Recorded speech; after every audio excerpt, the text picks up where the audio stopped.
Hi, I'm Ed Brusky. We're showing you how to grow your own vegetable garden. Right now we're going to tell you a little bit about testing your soil and why that's so important. Especially if you're gardening organically, plants depend on the soil for getting their food. A number of nutrients, the 5 most important, are nitrogen, phosphate, potassium, magnesium, and calcium.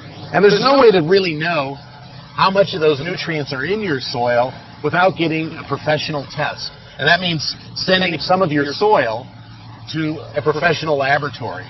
You can find out where those laboratories are in your area by contacting your local extension service. They should have a list that they can give you. And what you do is collect soil from about 4 to 6 inches down. They make special tools for this, but I just use a garden trowel. And take some samples from various spots where you plan to garden, bag them up in a plastic bag like this, and send them off to the laboratory. There they'll conduct some chemical analysis, and they should send you back a report that tells you in detail what's going on with your soil.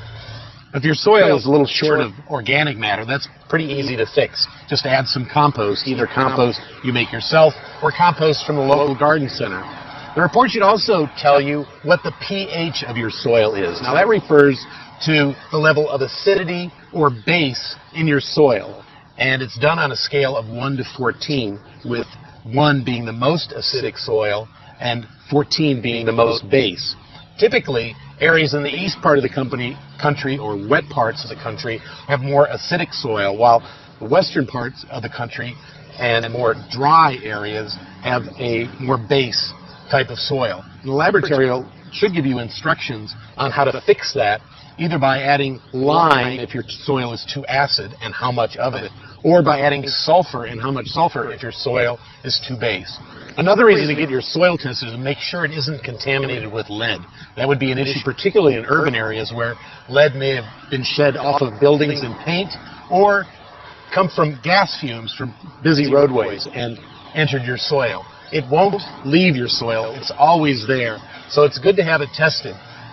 Particularly if you have children who might get it into their mouths and track it into the house.